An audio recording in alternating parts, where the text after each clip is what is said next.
سلام زخبركم زخبركن تخاصلت مدي لو دما حدش فيديو تمليسه مصي الله ኤርትራ ኣብ ዞባ ቀርኒ ኣፍሪቃን ቀይሕ ባሕርን ተጸዋዒት ኮይና ትቕጽል ከም ዘላ ኤርትራ ነዳዲ ንምውጻእ ዝዓለመ ናይ ታሪክ ምዕራፍ ንግዳዊነት ፈት ጀሚራ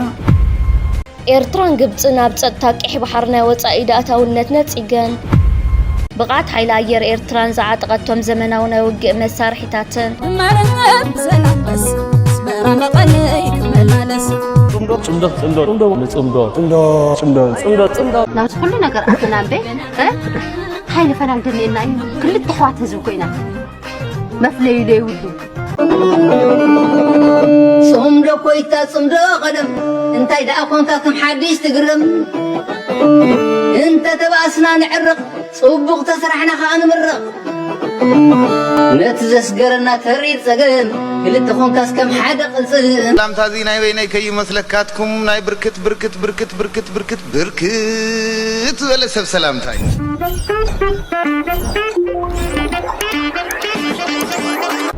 زغازا حدش ندحر خاينكم سبسكرايب غاركي ترسعنا والكم سلام كاني يوردل سلام أوني علم بعلمه سلام يوردل هاجرنا سلام انتقينا علم بعلمه نحنا نقصن من أسي يقصن عديتا نقصن أبوتا تقصن زغابير أملاق بعلمه محرة وردل إتي أبشاف إمبا كينيا بانديرا إرترا بمسكالن أب هاجرون كالوت هاجرات بزنورو أبركتو زفلت صنع إرترا ودياب أخرانات زنبر مهور دكتور نايزق قبر مدهن أما بلتيس عنكلتان عمت أدميو عارفو دكتور نايزق قبر مدهن كان مخلت عمت أما بلتيس عمتو أبتي كاب حادث العلو شافات إمبا كينيا زخونة شاف ليلنا بيك بمرياب أبو دمان بانديرا إرترا بمسكال أبد حالف مود داتا عمتات أدميو بسفيح كذكر سمخل علن ثاني زي مس أدميو بمن تزار بفلاي زدن جيجنا تباهلو استقل صيف تصامي نوزحات زنقاقحن بفلاي أب ممرق أفريقيا كم هو تمثالية سبورت ميديا أخران كوينو تاريخ كم زسنده ينقر إذا ملكيتو مسلمي بسي أبز قبر قال متأيق مبل 14 جزيو عبيت إنباتات كم زحاخرين بمجلات إتي 5,299 متر زبراخيو إنبا كاب أفريقيا أب كلا درجة سرع كم زخونون جالس نيرو دكتور نايزقي أبتزنو وحي إنبا كليمانجارون 4 جزية 5 حاخرين جالس منبارو أير ساعن عرفت دكتور نايزقي كولينس تبع لمربح حبرتها أبزوت أو وقعوي مجلس حزن زجلس خوينو أب هاجر أمريكا كم زعرفن سنة سرعة قبرون أبز مسمع عالتات أبو كفت أمخانون بتوسخي تفليت الله تمسكن بالك ميز مسألة برخة دكتور نايزجين أمبا كليمانجارون 4 جزية ديبومو يوم زمالة بشحنت شعتة 250 شعتة شحنت شعتة 284 كلتا شحن 10 كمون كلتا شحن 10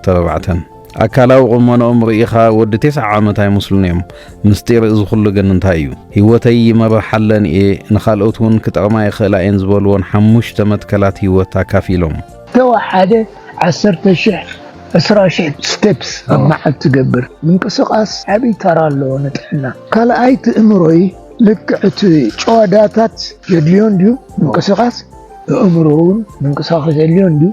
نتأمرو خاب نأمرو خازخون زي جيكسو بازل صدوكو زبال فوتو ديون كموتات مسألة بزح زكاتاتلو نأمروي بزح انقصاقسو ايه سالسا انتهالو حقوس مخوان كبرتي هذا اللي gratitude زبال تمسكن مبال كميز مسألة برخت بكل نقر تمسكن تبلكا أما عالتي 3-4 تمسكن تبللو نقر ستدلي رابعي رقصيو نحنا بأهلنا رزين سب قصو صلم عبيلو تبلع ينبر بس حق نوري لافتر جن كمزي حقوس مخوان كميز مسألة حيلي فتبلكا سلازي اللافتر حماق هيكونن مودعتها انتهي دما بزح حقزوني موسيقى خطو ايه اي صوتني قل موسيقى مسمع نسب نتسونتنا نأمرونا بموسيقى زحدسونا قرالو ودب عصب كلونا اللويلو البرلمان خيترفه أبي أو جنير بقى عين خرمن قال لي ناي أورميا سب السلطان زي ناي تايز بهال بعالم الريشاز بهال بعال أو كيح بحرينا خنو علو إلمون زعوج اللي جزنير نحن شكرا لي تاسل كذا لو سو ولا دجوزي أطفي وقت نحن ندامت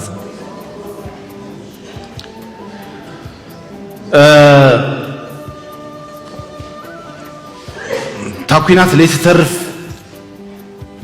لنبرت تمثل نيرا كله سراويت نايز عدي عزازي يزول يخون بوليتيكا مرح يخون عبدك امباسي الصرح يخونو بزعبا عصب بزح تزريو لا كاولو مناقا كجمهور وايم تاكوينات لنا لمن تاي تريفاي مسلوكم لمن تاي تريفا سلا ليدا ليه عصب سلا ليدا ليه تبحر سلا زيدا ليه تصمد أنكرا تصمد أنكرا تنزلوا عامتاتون توديون انت تجميروا مودات أبع لهم تخون سلا زفلتا بيحدى رصنحوا هي حدا جاي خزله بحيزاتو أبزلا مرقصي مس إيرترا أب دبلوماسياو وطري يأتيوا أبزلا واللؤوان حجون مسنا إيرترا بحري بفلاي دما مس ودب عصب بزتحاز تداقاقا من مقلص إتات تهبن نودب عصب دما نايتيبيا تفتراو أفدق بحري بمبال زتفلاليه تصابات كتزرقح جميرالا إثيوبيا أبتب منقدي علاويان منقستاويان معكناتا غيرا زرقي حتى زلا حدش تصابات نودباويت كتم عصب تفتراوي أفدق بحري إثيوبيا إلى دحر مقلاص نعسب دماك أدم حجي كم أكال إثيوبيا زنبرت غيرا بمقلاصون نتا ودباويت كتما بمسأنا أبز أوانزي نافدق بحر كتبل معالتاوي كباب 5 مليون دولار تخسر مهلاويا قليت أزلا إذا إثيوبيا نعسب بزملكت التقبر زلا ناي معكنا زينا قوس كأ بإنجليش كومدما هاقراو قوانقواتات بزركبو بزتفلاليو قوانقواتات بزتسرح فيديوتاتن صحفاتن أبيلايا اتا هاجر ناي جيوغرافي اسرت كوينا كتقصل كم زي تخيلن ودب عصب دما كم سانو تغيرا تغل زلا ازي كم زيلن كل دما قدام منستر اثيوبيا ابي احمد ابتي هاجراو ممخار زبلون استات حدا ورح زغصل استات 4000 سبات يساتفو كم زلو زتغلصه مخفت وعلى اسمعوا بزنبر مغلصي نيثيوبيا افدق بحر مسانا بسنك سنفنان دخامن انبر اثيوبيا طقما اب مخبار زعقت حيل سلازنبره ايكونن بمبال نزهابو مغلصي بوغان إيرترا زمته بحري ناب قلع صرف بزبل رستي توهيبو أبزلو قبر ملسي وجلا بلصقنا كم قصلتا ناي مدنغار دراماتاتو مدحن وطقات انتخونه بزبل زي كونتا وتسفا قوبا مخار إلو أبزو دبو نايز قنيات الدراما نهزبي إثيوبيا بسنفنا خايخة بحر سينكا زعينتو صرفي أزني بوليلا قدام منستر نايتو جوجله بحرقان قوص تدوينو سراورو الناقاتا ترز اسمعو قعر قبصته تسفان عربت حلنا نايتو جوجله ابيناي درجه كم زبصحه زغهاده ينيرو دحر مبال تقدم منستر اثيوبيا ناي جيوغرافي اسرت كتكون زغبرق عند مخنيات ناي وشت سنفنان دخام نمبر اثيوبيا تقما ام مخبار زعقت حيلي سلز نبره سلزلو وي سلزهلو ايكونن كبل نزت تزاربو دما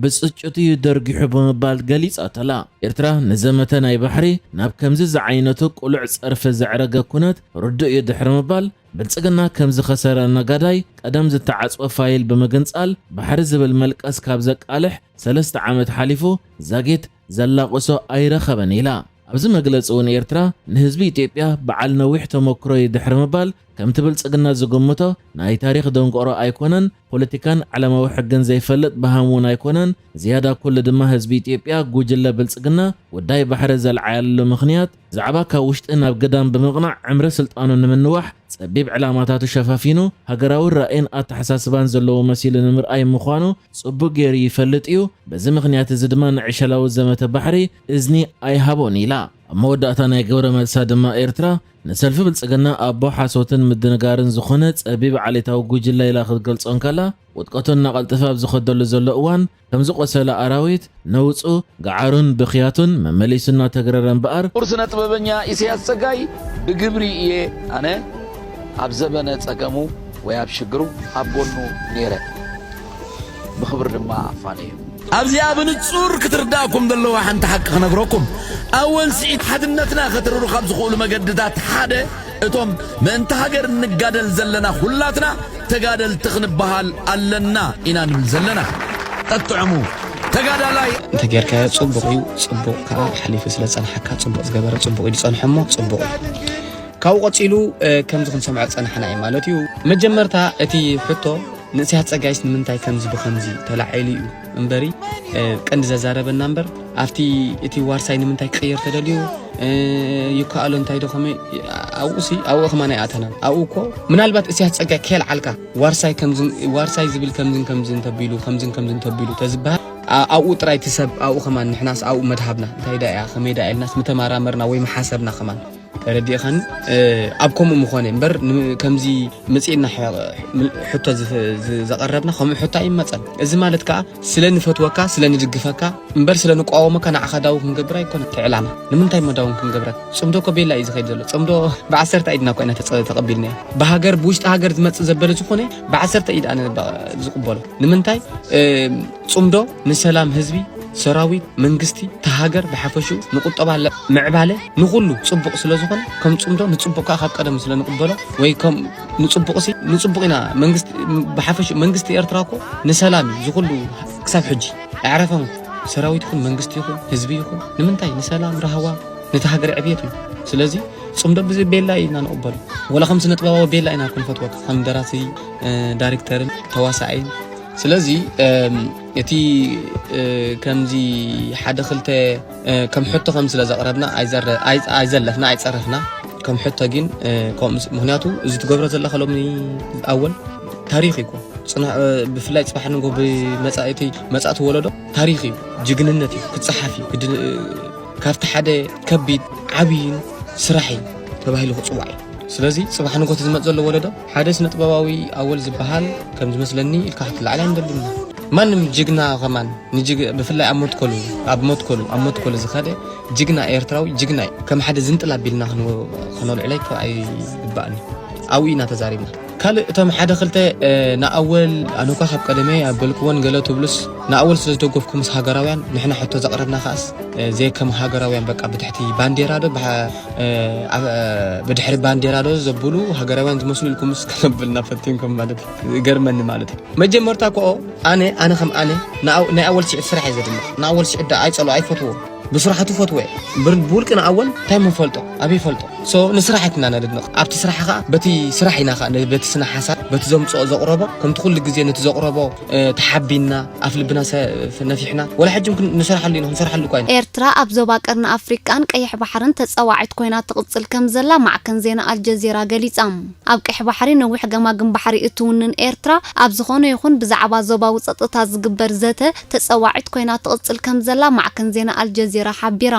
እታ ማዕከን ዜና ነዚ ዝሓበረት ኣብ ቀርኒ ኣፍሪቃን ቀይሕ ባሕርን ዝፍጠሩ ጸጥታ ቡድሆታት ንምፍታሕ ዝካየዱ ዘለዉ ጻዕርታት ኣብ ዝቕጽልሉ ዘለዉ እዋን ኣብ ቀርኒ ኣፍሪቃን ቀይሕ ባሕርን ዝግበር ዲፕሎማሲ ዘማእዝን ዘሎ መን እዩ ስለምንታይ ከኣብ ትሕቲ ዝብል ዓንቀጽ ኣብ ዘስፈረቶ ጽሑፍ እዩ አልጀዚራ ኤርትራ ጂኦግራፊያዊ ኣቀማምጣ ስትራቴጂካዊ ክብደት ይህባ ክትብል ኣብ ዓንቀጻ ገሊጻ ኣላ ዝካየድ ዘሎ እዘተ ህርፋን ባሕሪ ኢትዮጵያ ንዞባዊ ፖለቲካ ዳግም ኣብ ዝንጸባረቐሉ ዘሎ መራክብ ቀይሕ ባሕሪ ኣብ ትሕቲ ጸቕጣ ኣብ ዝርከባሉ እዋንን ከምኡን ሃገራት ነቲ ናይ ቀደም ምሕዝነተንን ጸጥታዊ ሽርክነተንን ዳግማይ ኣብ ዝግምግማሉን ዘለዋ ግዜ ምክያዱ እታ ማዕከን ዜና ገሊጻ አልጀዚራ ኣብዝሎም ሶሉስ ንንባብ ዘብቃዓት ዓንቀጻ ግብጽ ምስ ኤርትራን ሶማልን ዝምድና ኣምሕላው ኣካል ናይቲ ተበጻሕነት ጸጥታውን ፖለቲካውን ኣሰላልፋታት እና ተወዳደረሉ ዝኸይድ ዘሎ ዞባ ጽልዋ ንምዕቃብ ዝግበር ሰፊሕ ጻዕር ከም ዝኾነውን ወሲኹ ገሊጹ አልጀዚራ ኣብዝሎም ሶሉስ ናብ ንባብ ዘብቃዓት ዓንቀጻ ግብጽ ምስ ኤርትራን ሶማልን ዝምድና ኣምሕላው ኣካል ናይቲ ተበጻሕነት ጸጥታውን ፖለቲካውን ኣሰላልፋታት እና ተወዳደረሉ ዝኸይድ ዘሎ ዞባ ኣብ ዝግበር ዘሎ ሰፊሕ ጻዕር ከም ዝኾነውን ወሲኻ ገሊጻ እዚ ናይ ሕጅን ኣሜሪካ ዘማእከለ ርክብ ካይሮ ግብጽ ኣብ ቀርኒ ኣፍሪቃ ንዝመጽእ ምዕባለታት ጥራይ ግብረ መልሲ ምሃብ ነቲ ኣብ ቀርኒ ኣፍሪቃ ዝምዕብል ዘሎ ስርዓተ ጸጥታ ክትቀርጾ ትጽዕር ከም ዘላ ዘመላኽት ከም ዝኾነውን ተንታኑ ፖለቲካ ሙባረክ ዓሊዩ ንአልጀዚራ ኣብ ዝሃቦ መግለጺ ኣፍሊጡ بسنبت أبستخايدة ركب أمريكا إيرتران جبسن سومالن لعلوي أمخار بريزيدنت حبرات منغستات أمريكا دونالد ترامب بقدات أفريقيا ما صار فارس بلوس مستافو اتأخيبا أهجراوت أما تكركب كم زخالو الجزيرة حبيرام تمع كان زينا والسيخا لعلوي أمخار ترامب بس مينستر قدات وزا إيرترا أوتو عثمان صالح دحري من رخابو أبكرتا أو زمدنا أمريكان إيرتران وزيتا وزتا كم زكايدة بوقع دحر مقلاصو أب عنك أتساطا إسالام أب تركب أملا زوباك أرنا أفريقيا مبزحتو جزء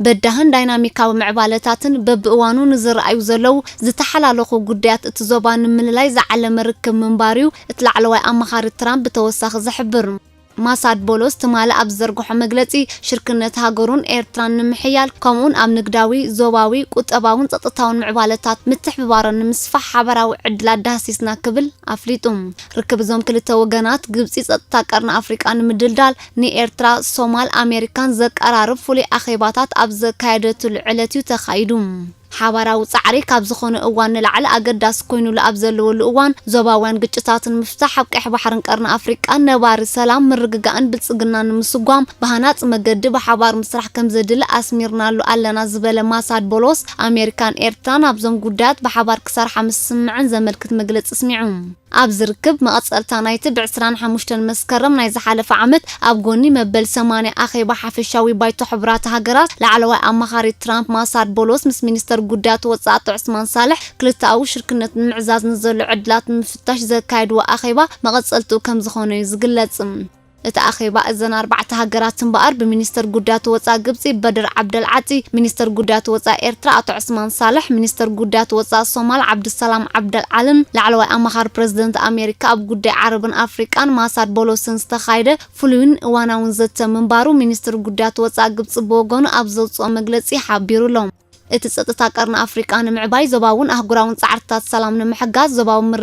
مرغغاس نزفتقرو صطتا بودوتات مفتاحنا بكتما كايروس تغبرن اي ممخخار اخيبا اكال نايت امونغو زملكتون وغنات زكايد زلو اواناوي موحد مخانو صبصابات غبسي يحبرون مينسترات قدات وصا إيرتران قبصن بوغنم أبز قبر وكلت أوزته سطتان محدران كيح بحري بحتا وحلافنت نايتن مسؤول زداو بهاجرات راي مخانون أبز قداي كيح بحري زي ملكتان هاجرات يملكتان ناي بمبال سطتاوي مدلاوات نمتقبار زقبر أزخون يخون فتنة إيرتران قبصن حابيران كم زنزقو تحبيرون حنتر السنيرا جبرت خنبل كلنا جبرت مالت اب تግራይ ዘሎ اب ኤርትራ ዘሎ جبرت حدي ولا حنت في اللي يقول ام منقصاص حدي ولا حنتي እቲ ትግርኛ ጥራይ ና ኤርትራ እንታይ ዝኾን ዘሎ ና ኤርትራ ትግራይ ናይ ትግራይ ተባሂሉ ወይ ና ኤርትራ ትግርኛ ተባሂሉ ዝፋላለ ዘሎ እቲ ካለ ሳው اب ኤርትራ ሃሉ اب ትግራይ ሃሉ ወይ اب ደንከሌ ሃሉ ወይ ሶማሊ ሃሉ ሳው ولا حنت ወይ بين عمرت ኮይኑ ወይ ሰላማይት ኮይኑ ፈማን ብዙሕ ክስታይ ብሉ ስለዚ وسيو بقولون جن بجاكاب زبي إفراز جوجوجن تزخفه أبتقرأي سقابلو محاولتنا هات يوحنس يلهم وي هات يوحنس كذكر بي وي كسايك أقبر يلهم قندو وتم جبرتي وتحوى حد يوم نتي تقرأي مولو بمولو انتايس لازم جوجرو لك حمز إفراز جوجوجن أبتقرأي وش تحوى حد يوم ما عاد سوى ما عاد كسايك لهم يوحنس ولا حنت يقولون بذكروا يلا قال يلا تقرأي زبي تقرأي بعلو ذكالا خير كسايك جبزوا لهم تعشوا من بعض ساعة بقدامي رسعة نيرة مالتي قالت علي نور نزي عبدو محمد ولا عبدو جلد بحاله صعوبة كبحاوت تصاوت لها خمس مرات هذا انت انا قلت ابي ارترا كوينا تعدد كوينا زبها عيمت يلا سقاب حجي 4 جهاد الله تقراي بيس تمزغبا بالستيت ديبارتمنت تقراي حوحز قلبن زالين 4 جهاد وقعوا زبالا ساهوناتو ودبالو جبرتي الله لاناتو ودبالو عفار منقص همان اوجوم حجي اكزايل منقستي فاتو كيدو قال خيدو هما كستا يدبر عفار باقا منقستي سقبات باصع يترفه باصع حسب كله نحناي يا عفار منقص همان اوجوم ناي متحت اقيمو مالو حجي دافلو كوينات انصار تغرنيا خو سوس عامت سوس عامت فتينهم زي غبرو دي فتنو زي فنقلو امنيه سعوديا خيدوم عراق خيدوم سوريا خيدوم كله خيدوم ግን አይካሉ ሕጂ ኩናት ኣብ ኤርትራ ኩናት ሕደ ስለዘየለ ቶማስ ላም ስለ ደንጎጽ ይኮን ወይ ስለ ተሳምዕ ይኮን ዓለም ስለዘይ ሁሉ ሕጂ ክገብሩ ዘይከኣሉ ኩናት ጽባሕኑ ሃገራዊ መንግስቲ መጽ ይትረፍ ክዋግቡ የብለካ ዘሎ ክሳኻ ገብሩ ዝኽእል የለን ስለዚህ ኣብ ኤርትራ ከምኡ ዝበሃል ነገር የለን እቲ ፀገም እንተ ሃገራዊ መንግስቲ መፅኡ ጥራይ ከፈራርሑ እዚ ንዝኾነ ሃገራዊ መንግስቲ ሳሆ ምስ ሓደ ቀቢላ ናይ ሳሆ ምስ ሓደ ናይ ቀቢላ ሳሆ ከተዋግኦ ቀሊል ወላ ሓንቲ ሽግር ወይ ጀበርቲ በቃ ኣምፂኻ በዚኦም ሳሆ ድዩ ወይ ቤን ዓምር ድዩ ከተጥፎም ወይ ስስ ቀሊል እዩ ነንሕሎም ከተዋግኦም ልክዕ ኣብ ዝኾነ ኣፍሪካ ወላ ኣሜሪካ ኸይዳ ጀነራል ፔትሬስ ናይ ዒራቅ ዝገብሮ ኣፍጋኒስታን ዝገብሮ ከምኦም ዝገብሮ ኖርማል እዩ ወላ ተርኪ هجرات عراق كم تجبر ما يرقى ما بقول طبعا تركي السودان البشير كم يجبر هو حتى أوغادين كم يمسكوا بزلوا أب نحن هاي أبلك أبزنا هنا هجروا ما قسمت يسي زخون يقول نجار أصلا ما يبير تراسي ترف مستقرنيا هو جا نبعلون نحلو كستايبولو كم زي زبول عود شتي هما كبر لي عقصتي بعهم هما يقولوا زي حكيوا عنا عفار كلن عفارنا إثيوبيا وي عفارنا إثيوبيا ترازيكم أسلام إثيوبيا بيزي منقصد بيزي هاي السلاسي كم زنور خمسة كمان تقطيرهم كم سب كم زلوا كم تقطيرهم سأفضل أنصار هاي السلاسي دي منقصد حتى واجي ما يفضل أنت بس ها مبرع السودان زلوا بيجا زون بيجا حزبية إيرترا حدي كم هن تقطيرهم كانوا واقع نخلينا خمسة جنب الناس أب السودان كم سباي يقطرون من سلام يوم عرابس خمسة كم سباي يقطرون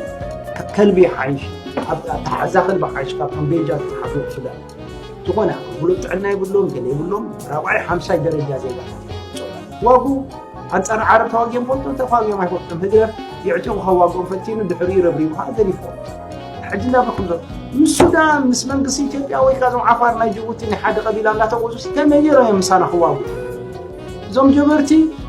حاسبوا له بحثيرو أسلام زبحالالو 5 حميد أبي تراهم زبحال حدنا مسلمنا من نتيل تبهالال قبيلاتات انداتات አለው ካብ ነትግርኛ ጸሉ ነንሕድዶም ብጻድዎስ በዝሕ ወላ ሓንቲ ማዓዲ ይብሎም ሚናብራ ይብሎም ገሌ ይብሎም ሰበኽሳግም ገልመ እተን ሃገራት ዓረብካ ሕጂ ፈቲነን ረብሪበ ሱዑድያ ዲያ ግብጽ ዲያ ኢራቅ ዲያ ሲሪያ ዲያ ክንደይ ኢንቨስቲጌት ህወሓት ከማን ረብሪበ ህወሓት ከማን انت هجرة تتسامعوا وي هجرة من قصة كلهم جهادهم دي قال اسيري كروحوا السودان ده عجي فتسمع نبع لا يلا زخون الرئيس وسرايا سيسابلو ኤርትራ ሰላም ኮይና ክትቀጽል ንኤርትራ ሽግር እቲ ሁሉ ጸጋማዊ ኃይል ናይ ትግርኛ ጽናይ ጸጋማዊ ሁሉ ጸጋማዊ ኃይል እምበር ኣብ ኤርትራ ሽግር የለን ሽግር ኣይኮኑስ ሰላም ስለዚህ አጋዚያን ኩሉ ግዜ ናይ ሰላም ምርግ ሃገር ተቆጥያ ራዩ ጀማስላም ተዕገርዲሎም ዋጎን ዘይብን ካስ ነው ጥሩዞም ወይ ማዕስከር ስደተኛ ተቆሩ ወይ ከም ዝበርማሊ ገበረ ከም ተዕገርዲሎም ስጋት ኮይኖም ስቆም ትገብር ማእከላይ መብራቂ አውሮፓ አይኮን ምክንያቱም ኣብቲ ሃገር ወደባት አጋዚያናው ህዝብ አጋዚያኒ ወደባት ኣብያ ዓዱ ኸይዱ ሸራምፃ ቋንቋ ዓረቢ ይኹን ቋንቋም ቀጥፎ ታሪኩም ኺረት ይካጸራ ይኸው ፊናት አውጅልካ ማለት ፊናት አውጅልካ እንታ ከም ትጎባሃ ትፈልግካ እዚ እንታ ሁሉኩም ወይ ከምዚ ናይ ኩኩዩ ናይ ኬንያ ኮና ከምዚ አልሸባብ ከይዱ ዘጥቆዖማ ቤት ትምህርቲ ገለገለ ኣብ አጋዚያን ቆም ትገብራ አባጋ ለትግርኛ ሆነ አጋዚያና ቆም ኮማዮ قبيل الناس عقمي انتهم يقولون تابلكم انت حاسب وتراسي عشان يكون بتراف هاجر عمان بسنة مهم جدا كمان كتقول وجسي أبايتا كستاهل نقولكم يا عدنو دي ولا دخول الإسلام عين ترتين ما تصدق الجماعة كنا دم فساد دم جلف ما تسوي جلف ما تسوي ما تسوي عتحسبوا عقمي تمت تفهم بقى حزب تجرنياس عقم له انت دليل تحطه في تحاولي اي تحاولي تحطه ده امبر عقمت له نزغونه ابي ادراج له ببلادي انده حزب تجرنياس دليل طروزه دليل قمطه تدليل دله وبرك عقم له تحطه حلنو زغورزو له في تحاولي اي تحاول امبر حقاوي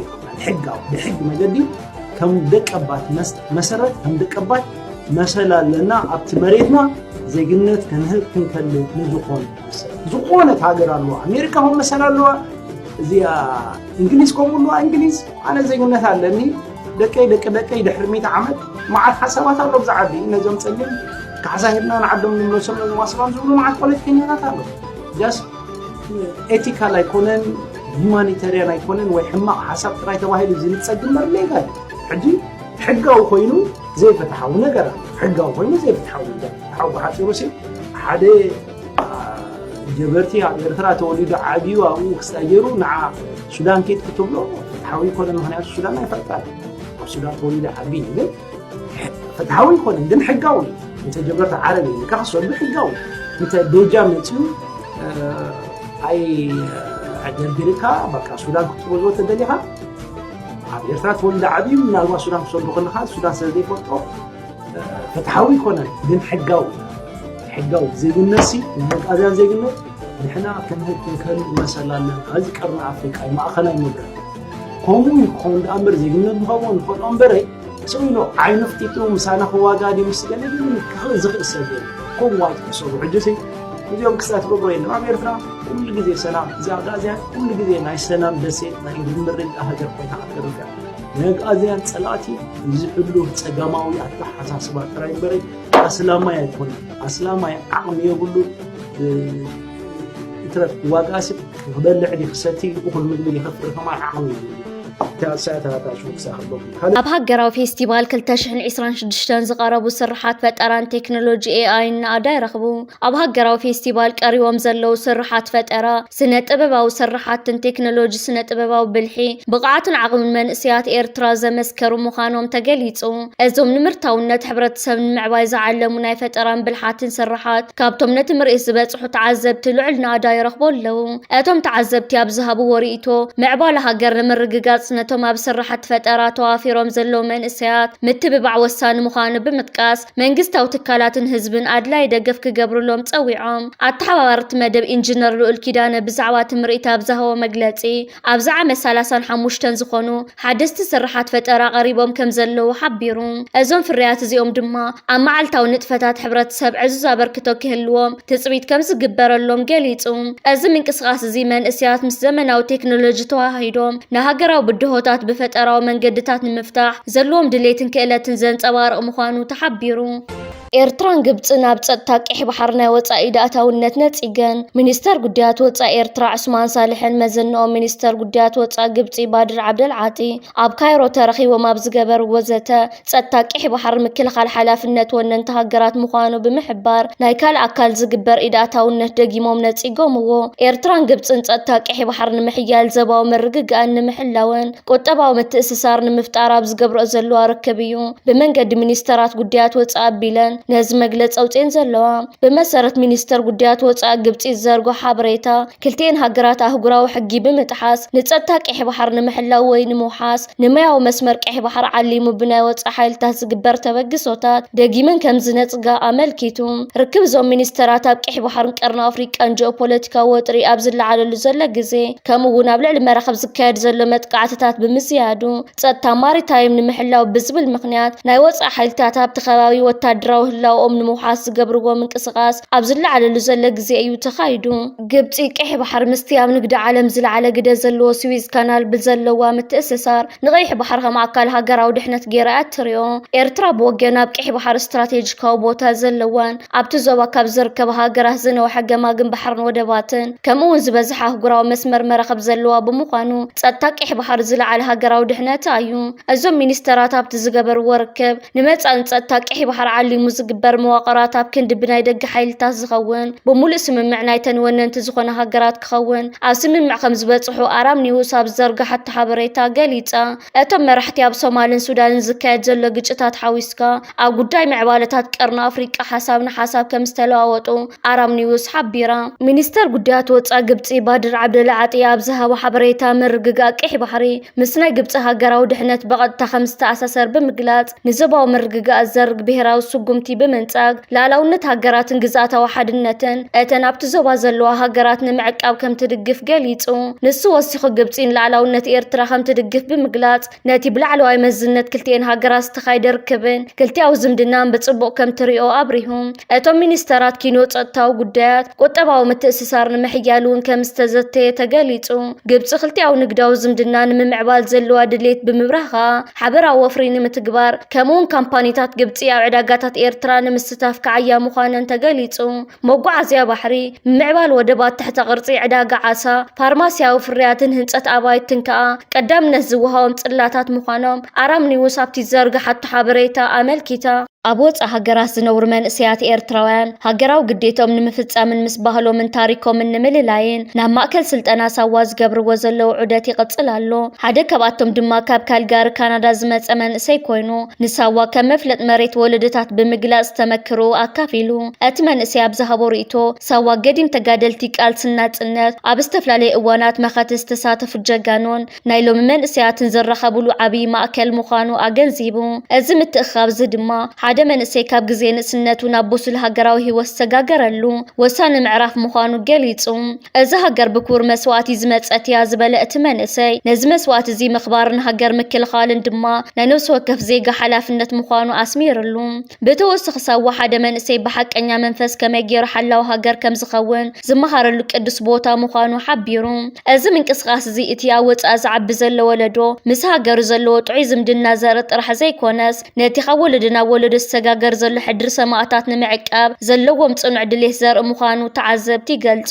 ተጋዳሊት ፈትለወርቅ ገብረእግዚአብሔር ህልውና ህዝቢ ትግራይ ኣብ መቃብር ብልጽግና ዘረጋገጽ ክትብል ተዛሪባ ሓላፊት ቤት ጽሕፈት ሕወሓትን ኣባል ስራሕ ፈጻሚትን ተጋዳሊት ፈትለወርቅ ገብረእግዚአብሔር ትማል ኣብ ከተማ ዓዲግራት ኣብ ዘካየደቶ ናይ ውድብ ስራሕቲ ንመጻኢ ዕድል ትግራይን እቲ ገዛእ ስርዓትን ዝምልከት ተሪር መልእኽቲ ኣመሓላሊፋ ተጋዳሊት ፈትለወርቅ ገብረእግዚአብሔር ኣብ መደረኣ ህልውናን ድሕነትን ህዝቢ ትግራይ ምስላወት ኣብ አዲስ አበባ ዝርከብ ስርዓት ብልጽግና ፈጺሙ ክረአ ከም ዘይኽእል ገሊጻ ህልውና ህዝቢ ትግራይ ኣብ መቃብር ብልጽግና ዘረጋገጽ ብምባል ድማ እቲ ውድብ ንህዝቢ ትግራይ ካብ ዘንጸላልዎ ናይ ህልውና ሓደጋ ንምድሓን ክስካብ መወዳእታ ከም ዝቃለስ ኣረጋጊጻ ኣብ ከተማ ዓዲግራት ትማል ዝተረኣየ ምንቅስቓስ ነቶም ባንዳታትን ተላእኽቲ ስርዓት ብልጽግናን ዝተባህሉ ወገናት ጸራሪካ ንምውጻእ ዝዓለመ ከም ዝነበረ ተዓዘብቲ ይገልጹ። ተጋዳሊት ፈትለወርቅ ብዘርኣየቶ ዘይሕለል ወታደራውን ፖለቲካውን ብቕዓት ነቶም ረብሓ ባዕዳውያን ዝሰርሑ ሓይልታት ብሓንሳብ ጸራሪካ ብምውጻእ ንከተማ ዓዲግራት ካብ ሰለይቲ ነጻ ከም ዘውፀታ ደገፍታ ይገልጹ ኣለዉ። ደገፍቲ ትውድብ ነበርቲ ከተማ ዓዲግራትን ነቲ ብተጋዳሊት ፈትለወርቅ ዝተወሰደ ስጉምቲ ብኣድናቆት ይገልጽዎ ኣለዉ። እቲ ጀሚራቶ ዘላ ናይ ምጽራይ ስጉምቲ ኣብ ኩለን ከተማታት ትግራይ ተጠናኺሩ ክቕጽል ተስፍኦም ይገልጹ። እዚ ስጉምቲ እዚ ነቲ ውድብ ካብ ውሽጣዊ ሽርሕታትን ደጋዊ ጸቕጥታትን ንምክልኻል ወሳኒ ተራ ከም ዘለዎ ይእመነሉ። እዚ ዓዲግራት ዝተጀመረ ሓድሽ ናይ ቃልሲ ምዕራፍ ንተሳትፎ ህዝቢ ዘቃልሐን ነቶም ትግራይ ንምድኻም ዝሰርሑ ሓይልታት መጠንቀቕታ ዝሃበን ኮይኑ ተጋዳሊት ፈትለወርቅ ገብረእግዚአብሔር ድማ ከም ወትሩ ኣብ ቅድሚት ኮይና ትመርሖ ከም ዘላ ተረጋጊጹ። ፕሬዝደንት ዶክተር ደብረጽዮን ገብረሚካኤል ምስ ኤርትራ ዘሎ ጽምዶ ኣመልኪቶም ወግዓዊ መግለጺ ሂቦም። ፕሬዝደንት ክልላዊ መንግስቲ ትግራይ ዶክተር ደብረጽዮን ገብረሚካኤል ምስ ኤርትራ ሓድሽ ናይ ዲፕሎማሲ ጽምዶ ተጀሚሩ ከም ዘሎ ብወጊዒ ኣፍሊጦም። እዚ ብመራሕቲ ትግራይ ተወሲዱ ዘሎ ስትራቴጂካዊ ተበጊሶ ኣብ ውሽጥን ወጻእን ዝርከቡ ተዓዘብቲ ፖለቲካ ትኽክለኛ ግዝኡ ዝሓለወን ንረብሓ ህዝቢ ትግራይ ዝቐደመን ይኽብሉ ይገልጽዎ ኣለዉ። እቲ ብመራሕቲ ትግራይ ዝካየድ ዘሎ ዲፕሎማስያዊ ምንቅስቓስ ንነዊሕ ዓመታት ሰፊኑ ዝጸንሐ ወጥሪ ብምስባር ናብ ሰላማዊ ጽምዶን ዞባዊ ምርግጋእን ዘምርሕ ምዃኑ ይእመነሉ። እዚ ስጉምቲ እዚ ትግራይ ኣብ ቀርኒ ኣፍሪቃ ዘለዋ ጂኦፖለቲካዊ ግደ ንምምላስን ንረብሓ ህዝባ ብጥበብ ንምውሓስን ዝተሓንጸጸ ምዃኑ ይንገር። እዚ ብፕሬዝደንት ዶክተር ደብረጽዮን ዝተሰበረ ሓድሽ ምዕባለ ነቶም ባሮት ኣብይ ኣሕመድ ተባሂሎም ጽውዑን ንረብሓ ትግራይ ዘይቐሙን ወገናት ዓብይ ሸቕሎትን ጭንቀትን ፈጢሩሎም ይርከብ። እዞም ሓይልታት እዚኦም እቲ ምስ ኤርትራ ዝግበር ዘሎ ርክብ ረብሓኦም ከም ዝሃሲ ብምርዳእ ኣብ ዝተፈላለዩ መድረኻት ጭንቀቶም ክገልጹን ከእውዩን ይረኣዩ። ይኹን እምበር እቲ ናይ ሰላምን ዲፕሎማስን ጉዕዞ ንቕድሚት ይስጉም ከም ዘሎ እዩ ዝፍለጥ። ካብ ውሽጢ መራሕቲ ትግራይ ዝተረኸበ ሓበሬታ ከም ዘመልክቶ ምስ ተጀሚሩ ዘሎ ናይ ዲፕሎማሲ ጽምዶ ተኣሳሲሩ ኣብ ዝመጽእ ቀረባ መዓልታት ንህዝቢ ትግራይ ኣዝዩ ዘሐጉስን ወሳኒ ለውጢ ዘምጽን ዓብይ ብስራት ንህዝቢ ክግለጽ ምዃኑ ተሓቢሩ ኣሎ። እዚ ብስራት እዚ ንመጻኢ ዕድል ትግራይን እቲ ዞባን ብሓድሽ መልክዕ ዝቕየር ክኸውን ከም ዝኽእል ትጽቢት ይግበረሉ። ብተወሳኺ እውን ኣብ መንጎ ስርዓት ብልጽግናን ሕወሓትን ተኸሲቱ ዝርከብ ዘሎ ወጥርን ምሰሓብን ካብ ግዜ ናብ ግዜ ናብ ዝለዓለ ደረጃታት እናዓረገ ይኸይድ ኣሎ። ትማል ሓይሊ ኣየር ኢትዮጵያ ኣብ ዝተፈላለዩ ከባብታት ናይ ትግራይ ናይ ድሮን ነፈርቲ ኩናትን ምንቅስቓሳት ከካይድ ከም ዝወዓለ ካብ ክልል ትግራይ ሓበሬታታት ወፂኡ ይርከብ ኣሎ። ሓይሊ ኣየር ናይቲ ሃገር ቅድሚ ዝሓለፈ 3 ሰሞን ኣብ ክልል ትግራይ መጥቃዕትታት ፈጺሙ ምንባሩ ዝዝከር ኮይኑ ሕወሓት ይኹን ከምኡውን ስርዓት ብልጽግና ነቲ ዝተኻየደ ከምዚ ዓይነት ደብዳባት መግለጺታት ካብ ምሃብ ተቆጢቦም ነይሮም። ሰሙናዊ መግለጺታት ብምባል ሕወሓት ኣብ ዝዘርግሖ ሓበሬታ ስርዓት ብልጽግና ናይ ድሮናትን ነፈርቲ ኩናትን ምንቅስቓስ ብምክያድ ኣብ ዝተፈላለዩ ከባብታት ናይ ክልል ትግራይ ምትንኻይ የካይድ ከም ዘሎ ንማሕበረሰብ ዓለም ክስታት የቕርብ ኣሎ።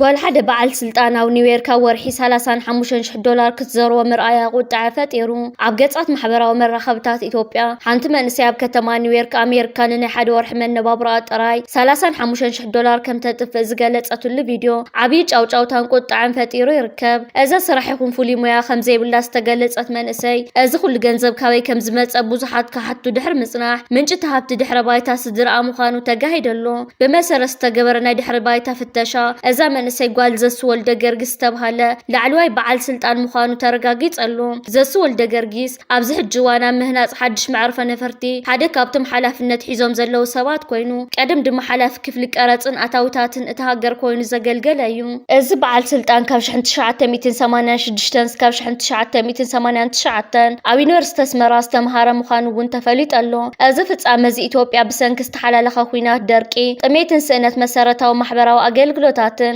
ዜጋታታ ብጅምላ ብዝሃልቁሉ ዘሎ እዋን ምግላጹ ነቲ ኣብቲ ሃገር ሰሪቱ ዘሎ ዓሚቕ ብልሽውና ዘቃልሕ እዩ። ተዓዘብቲ ከም ዝገለጽዎ ኢትዮጵያ ስርዓት ዘለዎ ምሕደራ ክትተክል ካብ ዘይምኽኣላ ሓሊፉ ሎሚ ኣብ ጫፍ ዕርበት ኣብ ትርከበሉ ዘላ ህፁፅ እዋን ውሕዳት ደንበኛታት እቲ ስርዓት ጸጋታት ሃገር ብምምንዛዕ ኣብ ወፃኢ ሃገራት ብኸምዚ መልክዕ ክዘርብዎ ምርኣይ ነቲ ዘሎ ናይ ናብራ ጋግንግህሰት መሰል ዜጋታትን ዘርእዩ ብልሽውና ከም ሕዱር ሕማምን ኣፍሪቃ ብሓፈሻ ንኢትዮጵያ ድማ ብፍላይ ኣጥቂዕዋ ኣብ ዘሎ ግዜ እዛ ጓል በዓል ስልጣን ዘርኣያ ናይ ቅንጦት ህይወት ናይቶም ብጥሜትን ኩናትን ሳቀዩ ዘሎ ሚልዮናት ኢትዮጵያውያን መርኣያ ኮይነሎ።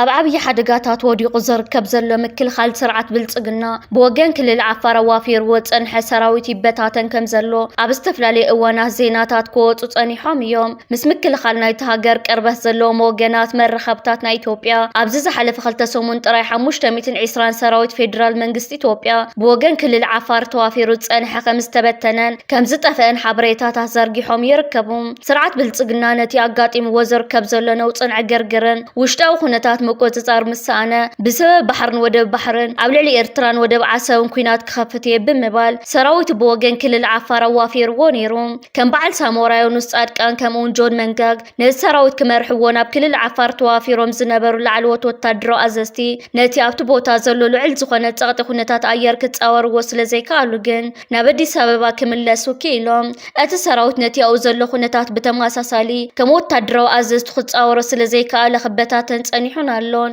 እዚ ሕጂ ተዘርጊሑ ዝርከብ ዘሎ ምጥፋእ 520 ዝኣኽሉ ሰራዊት ናይ ስርዓት ብልጽግና ንምክልኻል ናይቲ ሃገር ኣሰናቢድዎ ይርከብ ኣሎ። ኣብዚ ቀረባ እዋን ዞባ ቀርኒ ኣፍሪቃ ብትሕቲ ከቢድ ወታደራዊ ወጥሪ ወዲቑ ኣብ ዘለወሉ ግዜ ብቕዓት ሓይሊ ኣየር ኤርትራን ዝዓጠቐቶም ዘመናዊ ናይ ውግእ መሳርሒታትን ኣቓልቦ ዓለም ለኻዊ ተንተንቲ ይስሕብ ኣሎ። ብፍላይ ድማ ኤርትራ ሰማያታ ንምክልኻል ዘእተወቶም ምዕቡላት ድሮናትን ናይ ሩስያ ስራሓት ዝኾና ሱ-35 ተዋጋእቲ ነፈርትን ንወታደራዊ ሚዛን እቲ ዞባ ብዓብይኡ ከም ዝቐየሮ ይግለጽ። ዝተፈላለዩ ወታደራዊ ተንተንቲ ከም ዝሕብርዎ ኤርትራ ኣብዚ ሕጂ እዋን ርሑቕ ክጓዓዛን ዒላምአን ብልክዕ ክሃርማን ዝኸላ ዘመናዊ ቴክኖሎጂ ዝተዓጠቓ ድሮናት ኣትያ ትርከብ። እዘን ድሮናት እዚኣተን ንስልያ ጥራሕ ዘይኮናስ ንዝኾነ ካብ ዶብ ክሳገር ዝፍትን ጸላኢ ገና ካብ ርሑቕ ከሎ ንምድምሳስ ዓብዪ ዓቕሚ ከም ዝፈጠራላ ይጥቀስ። እዚ ከዓ ሰማያት ኤርትራ ዘይድፈር ቀጽሪ ገይሩዎ ኣሎ። ሓደ ካብተን ላዕለዎት ወታደራዊ ኣዘዝቲ ኢትዮጵያ ብዝያዳ ስጋት ፈጢሩሎም ዘሎ ጉዳይ ኤርትራ ዘመነዎት ናይ ሩስያ ስራሓት ዝኾና ሱ-35 ነፈርቲ ምውናና እዩ። ሱ-35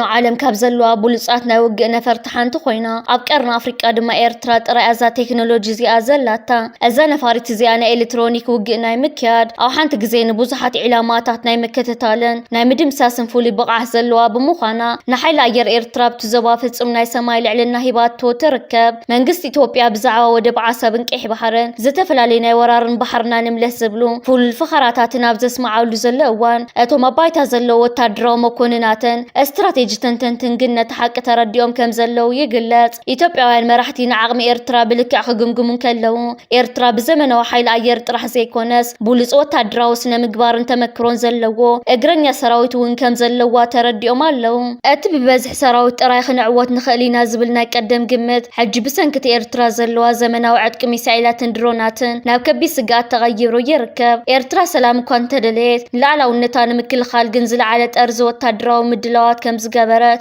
እዚ ሕጂ ዝረአ ዘሎ ዕጥቂ መርኣያ እዩ ወታደራዊ ተንተንቲ ከም ዝብልዎ ኤርትራን ሰማያታን መሬታን ንምክልኻል ዘለዎ ዓቕሚ ምስቲ ዘመናዊ ድሮናታን ሱ35 ተደሚሩ ንዝኾነ ወራር ክሓስብን ዝፍትን ሓይሊ ንገዛ ርእሱ ናብ ናይ ጥፋት ጉድጓድ ከም ዝወስዶ ዘጠራጥር ኣይኮነን ስለዚ ተብ ኢትዮጵያ ዝስማዕ ዘሎ ናይ ግጭት ጫውጫውታ ምስቲ ኣባይታ ዘሎ ጭቡጥ ሓይሊ ኤርትራ ክነጻጸርን ከሎ ካብ ፕሮፓጋንዳ ሓሊፉ ወታደራዊ ስዕረት ዘስዕብ ምዃኑ ተዓዘብቲ የጠንቅቑ ከም ተዓዘብኮ ኣብ ንዕለሉ እዋን እውን ከም ዝበልካንስ ብብዝሒ ኢኻ ተመስገን ትብል ኩቺ ዛዚ ጽቡቕ ነገር ማለት ናይ ነገር ኣቐዲምካ እውን ከምኡ ክትብል ሰምዓካ እሞ ሓይሊና ተመስገን እስከ ካብ ተሞክሮካ ተበኪስካ ኣለና ሓይሊና ተመስገን ኣነ ህልፍ ሰበይ መስግኒ ኢለ ኣይሓስብኒ መጠን ምህረቱ ብመጠን ረድኤቱ ከዓ ከምዚ ከነመስግንካ ክቡእና ምሻሎ ካብ ድቃስካ ደቂስካ ብሰላም ምትንሳእ ቀሊል ነገር ኣይኮነን ወፊርካ ብሰላም ምእታው ቀሊል ነገር ኣይኮነን ለይቲ ብሰላም ደቂስካ ምሕላፍ ቀሊል ነገር ኣይኮነን ዳህለይቲ በጢልካ ኣሊፍካስ ኣፍትኻ ሓሚሙ ከይደቀሰ እንዞ ወይ ዝኾነ ሽግር ዘጋጥሞ ሰብ ኣሎ ወይ ክጭነቕ ዝሓደረ ሰብ ኣሎ ዳስ ዋይ ከተመስግን ኣለካ እንደን ኣዳሽ መዓልቲ ትመጽእ ከላ ኣነ ከም ሳይሞን እንተይነት ኣለኒ ጊፍት እያ ተዋሂባት ንዘላ which is you have a new day you have a new gift ተዘይኮይኑ ህይወት መዓዝ ጠጠው ከም ትብል ኣይትፈልጣን ኢኻ ስለዚ ነቲ ጊፍት ተዋሂባት ከዘላ መዓልቲ እንዳዘይ መስግን ካላ ደን ነተን ዝቕፅላውን ኣይክተረኸበኒ ኢኻ ሚስ ክትገብረኒ ኢኻ ማለት እዩ ስለዚ ሓደ ብዓብዪ ዋላ ስፒሪቹዋል ተሪኻ እውን ዝተፈጠርናሉ ዕላማ እዩ ንኸነመስግኖ እዩ ፈጢርና ካልኣይ ንኣምላኽ ወለተ ካብ ህይወትና ማዕለያ ስለዘይብሉ ኣነስ እንደይ ምስጋና ከማን ኣይ ኣኽሎኒ ኢለ ሓስብ ስለዚ ከም መጠን ማሕረቱ ከም መጠን ረድኤቱ ማለት እዩ ኣሜን ሓቂ ኢኻ ክቡራት ተዓዘብትና እውን ኣብዚ ዘለኩም ሓሳብ እስከ ኣካፍሉና ምክንያቱ ንህዝቢ ዓለም ሙሉእ ተራኽብ ሓሳብ እንተላ ተመስገን ወይ ከዓ ግራቲቲዩድ ትበሃል ነገር ከምዚ ኣብ መተዊ ዝገለጽኮ ወይ ከዓ ዝበልክዎ ከዓ ህይወትና ንኸነመሓይሽ ኩሉ ግዜ ኣብ ላዕልን ታሕትን ምስ ሃለና ኢና ብጀካቲ ንመንፈሳዊ ዕላማ ኢሉ ካብ ብእዋኑ ተበጊሱ ኣብ ዳሕራይ ዓለም ጽድቂ ንኽሕሰበሉ ዝኸይድ ዘሎ ሰብ ንዓና ብጸሎቱ ደስረና ዘሎ ጻድቕ ገዲፍካ ወይ ምእመናን ገዲፍካ ብዙሓት መስለኒ እቲ ናይ ተመስገን ክንብለሉ ዝግባአና ነገር ብዛዕባ ህይወትና ተሓቀኛ ምክንያት መንበሪና ክንሓስበሉ ዘለና ነገር ገዲፍና ናብቲ ናይ ለይትን መዓልትን ገልጠምጠም ናብ ጥሪት ናብ ንዋይ ናብ ሃብቲ ናብ ዓለማዊ ነገራት ንኸይድ ኢና ስለዚ ኣብዚ ኸ እንታይ ይኸውን መረዳእታ ሓስከ ስለዚ ሕጂ ብልጽ ትሕቲ ኣድለይቲ ቴንክ ዩ ዜርና ሕጂ ናበይ ክንመጽእ ኢና መሲልክ ናብቲ ዓወት ትብል ኢና ክንመጽእ ኮሊና ናብ ኣንዲና ንመጽእ ሕጂ ሓደ ሰብ ኣብ ዓወት ዘለዎ ፕሪንሲፕል ከመይ ኣብ ዓወት ዘለዎ መረዳእታ ከመይ ይመስል ዝብል ሕቶ ክምለስ ኣለዎ መጀመርያ ስለዚ ሕጂ ኣነ ከም ሳይሞን ክርኢ ከለኹ ዓወት ኢትስ አ ፕሮሰስ ቱ ሚ ፕሮሰስ ኢና ዊች ሚንስ በቃ ዓወት ኣብ ሓደ በለበል በጢሕካ ትዕወቱ ኣይኮነን ዴስቲኔሽን ሲ ኣይኮነን መገዲ ሓደ ፋይናል መንገዲ ኣይኮነን ከመይናይ ኣነ ከምዚ ኣብ ህይወት ኩሉ ግዜ እንዳተዓወትኩ እየ ዝነብር ክብል ከለኹ ከመይ ማለት እዩ ኣቐዲመ ገሊፀልክ ፀኒሐ ነታ ዝተዋህበት ከመዓልቲ ብዝግባእ እንተ ተጠቂምካላ ብሰላም ብጥዕና እንተ ኣሕሊፍካ ካብኡ ዝዓቢ ዓወት የለን ደን ኣፍታ ትቕፅል መዓልቲ ናበይ ክትከይድ ኢኻ ናብ ስራሕ ክትከይድ ኢኻ ስራሕ ቅድሚ ምጅማርካ እንታይ ክልየካ እዩ ምስ መሳርሕትኻ ዘለካ ኮሚኒኬሽን ወይ ከዓ ምስቶም ሓለፍትኻ ዘለካ ኮሚኒኬሽን ከመይ ነይሩ ዕውዶ ነይሩ ካልኣይ ዓወት ተዓዊትካ ኣለኻ ንኺድ ናብ ሳሳይ መዓልቲ ንቐፅል ቤተሰብ ኣለይ መለክ ትብሎም ኢኻ መን ነይሩ ዝድገፍ ሓውኻ ድዩ ሓፍትኻ ድዩ እንታይ እዩ ዘድልዮ ብዝግባእ ተረዲእኻ ዲኻ እንድሕር ብዝግባእ ተረዲእካ ይኾንካ ተዓዊትካ ኣለኻ ንኸይድ ንቕፅል ናብ ስራሕ ንምለስ ኣብ ስራሕ ምሽን ክወሃበካ እዩ ዝኾነ ምሽን ክወሃበካ እዩ ንዕኡ ብዝግባእ ተዋፂእካ ኣክቹዋሊ ብዝግባእ ክትዋፅኡካ ግድን ኣይኮነን ምክንያቱ ካብ ሰብ ናብ ሰብ ብቕዓትና ስለዝፈላለ ደረጃና ስለዝፈላለ ማለት እዩ ዝከኣለካ ፅዒርካ ዶ ብትጋህ ሰሪሕካ ዶ ነቲ ዝተዋህበካ እዮ ብዝግባእ ክትዋፅኡ ኣእሚንካ ዶ ንርእስኻ እሱ እውን ሓደ ዓወት እዩ ንኸይድ ንቐፅል ሰሙን ከመና ይመለእትና ላ ዝኩሉ ዓወታት ረእዩ ንኸይድ ንቐፅል ኣፍታ ትቕፅል መዓልቲ ኣዕሩኽትኻ ከመይ እዮም ግቡእ ኮኔክሽን ኣለካ ምስኦም ግቡእ ኮኔክሽን ኣለካ ዲ ትፈልጦም ዲኻ ድሌቶም ዝፈልጥ ድሌትካ ፈልጡ ደ ምስጢርካ ዓቅብልካ ምስጢሮም ተዕቅበሎም ዲኻ እዚ ተፈሊጥካ ሓደ ዓወት ገና ኣብቲ ቀንዲ ናይ ህይወት መስመር ከይኣተና ማለት እዩ ከምዚ ምሻሎ ኣብ ጉያ ትዳለዎ ንኽትጎይ ገና ከምኡ ኢና ዘለና ሕጂ ማለት እዩ ገና ኣብ ህይወት ከይኣተናስ እዚ ኩሉ ዓወታት ትረእዩ ድሌት ምስ መሳርሕታ ዘለዋ ርክብ ከመይ እዩ ምስ ኣዕሩኽታ ዘለዋ ርክብ ከመይ እዩ ምስ ቤተሰባ ዘለዋ ርክብ ከመይ እዩ ምስ ማሕበረሰብ ኣብ ሓፈሻ ዘለዋ ርክብ ከመይ እዩ إلك تحت إذا محتاج اليوم perfect دارجا بتصبق تتمليسهم سبعة سنين نقول له أحسن إنني perfect اللي قبل لكني بداحن زغنا درجة أنت تتمليسهم أو زغنا يوت كله أي ماله دنشعو نفتقدم اسمه يوت كم ساعة خشعو مسا أملاك كذا لك ركب كمان وجس نسخة هذا أملاك تقبل كذا ما تخمشين له عند اللي أنت عامل كزجال مكي وجسد أب عالم سئيل بزي مقنعة أي متر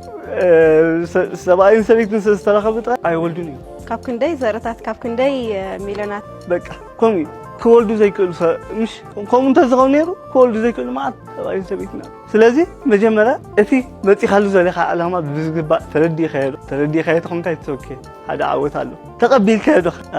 تتقبل كون هذا عوض هلو ده هذا تواهيد كالوغا أتي نسخة زم تقالو علامات أتي أمرهن كوا هاد كالو which is ناوي كنا تأكل هجي دليتنا على المدرسة نتلا خوينا ويهوست نتلا خوينا أملاك هوست نقطكم سلسلة أخاي هوست خوين سلسلة ما هذا الشيء تعال قال أيكون سو دقات عندي كنا تغندي تلقوا اللي وادليت هوست خوينا زخونا نسيجنا يجي هبيت تعال سلازي لازم يشيج مستقبلته مسترداتيا هوست تكون تاي تقبل تجمل بس تحلم تجمل تاني إيش تعال أدليتي تحلم تجمل أتي نا أملاك ملكت أمر مستوى هذا أنا كنت هنقول هوست خوينا كم زي برنامج فرح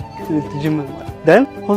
هوست خوينا مخمس سبعة تقبله ماله فتي ماله ملك تاخذ زقبا تحلفته نازم اسم اللسكا هذا زم كلهم كنا لكم تصلحوا لنا يجزاروا سمع عوتات سلازي حدث كمين لاينا عوت حدا قول ويك حدا لا ما يغني بالنخ سلازي عوت انتينا اخا بروسس مجمرة نتا طيبات كسلها معلت تصبون برا عوت كلها نفسها بدم تنكبها دهري حواتك زي لهم كهلو يوجد مرد دابين كهلو عليه ما لهم تعوت كلها بتي فقرن ترانا دي نموزا زعلمنا ناي تاريخ معرف نقداوي نتفت جميرة መንግስቲ ኤርትራ ኣብ ቀይሕ ባሕሪ ዝርከብ ሃብቲ ነዳዲ ንምውፃእ ዘኽእሎ ተግባራዊ ስጉምታት ክወስድ ከም ዝጀመረ ተፈሊጡ እዚ ንነዊሕ ዓመታት ብደረጃ መጽናዕትን ዳህሳስን ክካየድ ፀንሐ ዓብይ ፕሮጀክት ሕጂ ምስ ዓለም ለኻዊ ኩባንያታትን ፈተውቲ ሃገራትን ብምትሕብባር ናብ ናይ ምውፃእ ምዕራፍ ተሰጋጊሩ ከም ዘሎ ተገሊጹ እቲ ናይ ነዳዲ ንጥፈት ብቐንዱ ኣብታ ሃብታም ዝኾነ ገማግም ቀይሕ ባሕሪ ኤርትራ ዘተኮረ ኮይኑ ንግዳዊ ረብሑ ንምርጋፅ ኣድለይቲ ናይ ቴክኖሎጂ ትሕተ ቅርፂ ተሃኒፆም ይርከቡ እዚ ምንቅስቓስ እዚ ንኤርትራ ካብ ወፃኢ ንእትእትዎ ነዳዲ ንምትካእ ጥራይ ዘይኮነ ነዳዲ ናብ ወፃኢ ብምልኣኽ ናይ ወፃኢ ሸርፊ ንምርካብን ሃገራዊ ቁጠባ ንምዕባይን ዓብይ ተራ ክህልዎ ተስፋ ይግበረሉ